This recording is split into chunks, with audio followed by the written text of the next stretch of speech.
Tonight, we talk about happiness, that quirky, elusive emotion that the Declaration of Independence maintains we have every right to pursue. And man, do we pursue it. We're suckers for an endless stream of self-help books that promise a carefree existence for a mere $24.95. Television hucksters of every kind claim they have the key to nirvana.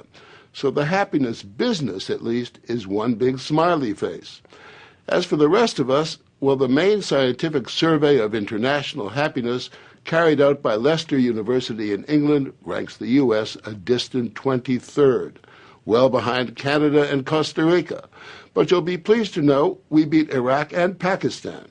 And the winner is, once again, Denmark. Over the past 30 years, in survey after survey, this nation of 5.5 million people, the land that produced Hans Christian Andersen, the people who consume herring by the ton, consistently beat the rest of the world in the happiness stakes. It's hard to figure. The weather's only so-so. They're heavy drinkers and smokers. Their neighbors, the Norwegians, are richer, and their other neighbors, the Swedes, are healthier. So it's ironic or something that the unhappiest man in history, or at least literary history, was that Prince of Denmark, Hamlet, who lived in this gloomy rock pile at Elsinore. Of course, Hamlet had every right to be depressed. After all, his uncle murdered his father, seduced and married his mother, and was an all-round perfect scoundrel. But Hamlet aside, what makes a Dane so happy? And why isn't he wallowing in misery and self-doubt like so many of the rest of us? That's a question that also intrigued Professor Kåre Christensen at the University of Southern Denmark. If you ask people on the street where they think the happiest country in the world is, they'll say, like tropical islands and, nice places, and, like Italy or Spain, places with nice weather and good food. But in Europe, they're actually the most unhappy people. So Dr. Christensen and a team of researchers tried to discover just why Denmark finds itself on top of the happiness heap.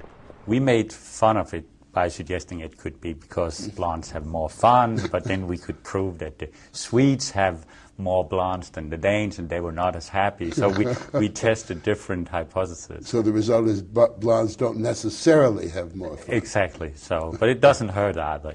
After careful study, Dr. Christensen thinks he isolated the key to Danish anti-depression. What we basically figured out that although the Danes were very happy with their life, when we looked at their expectations, they were pretty modest. So by having low expectations, you're rarely disappointed.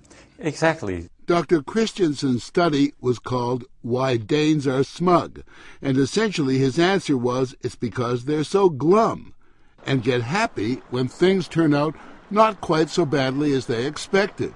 I was thinking about what if it was opposite, that Denmark maybe was number 20 and another country was number 1. I'm pretty sure the Danish television would say, well, number 20 is not too bad, it's still in the top 25, and that's not too bad. History may also play a role in the country's culture of low expectations.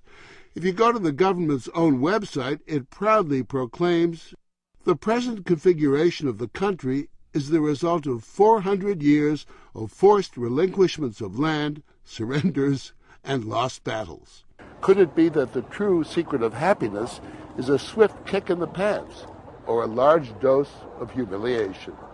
Do you think there's some kind of inverse relationship between, the more powerful you are, the more unhappy you are, and the weaker you are, the happier you are?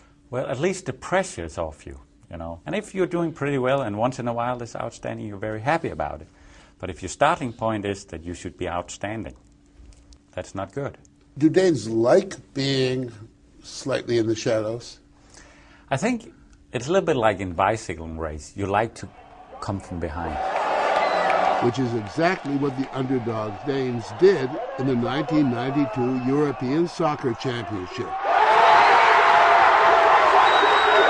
Christensen says it created such a state of euphoria that the country has not been the same since. But is there more to it? We asked Danish newspaper columnist Sebastian Dorset what he thought about Denmark's #1 status. If you didn't tell me about the survey, I wouldn't believe that Denmark was the happiest place because everybody complains all the time. I find it fascinating that you say people complain, but there is a real sense of contentment here. Yeah. Dorset says that contentment may stem from the fact that Denmark is almost totally homogeneous, has no large disparities of wealth, and has had very little national turmoil for more than half a century. We have very little violence, we have very little murder, so people feel very safe. People feel secure. Yes, a knife stabbing makes the front page every time.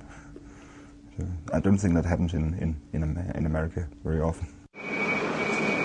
Happy as they may be, Dorset says, Danes rarely show it. People are not looking very happy in the street. They don't talk very much. So people don't just strike up casual conversations on the train? No, never. I think actually there's a very highly developed body language. If you are stuck on the window seat of a bus and wants to get out and there's a person next to you on the aisle seat, then you don't say, "Excuse me, could I please get off?" You start rattling your bags and make sort of a gesture saying, "I'm about to get up, so please get up so I don't have to talk to you." Well, is it shyness or what? I don't know. It's sort of it's considered a right by Danish people not to be talked to. Danish students can fairly be described as utterly laid back.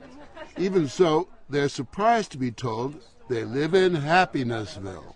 When I go abroad, I usually see people look much more happy. For example, in Southern Europe, they go about in the streets laughing much more than we do.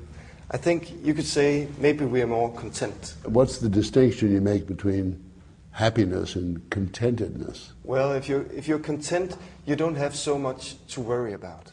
That's what I think. For example, no student loans hanging over their heads. All education is free in Denmark, right on through university, and students can take as long as they like to complete their studies. We get paid to go to school, actually.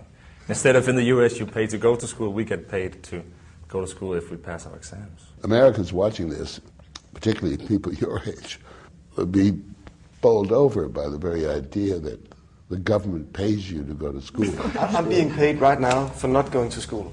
I'm being paid for parenting. Oh, you're on paternity leave? Yes, it's 100% paid for by the government for half a year. Denmark also provides free health care, subsidized child care, and elder care. A social safety net spread the length and breadth of the country. I mean, we're pretty much free to do whatever we want. We secure it from the day we're born, for a Dane who lives in Denmark. Fish and beeraholics they may be, but workaholics they are not. In Denmark, the average work week is what? 37? 37 hours. And how much vacation? 6 weeks. There are billionaires in the United States who don't get 6 weeks vacations. Maybe they should.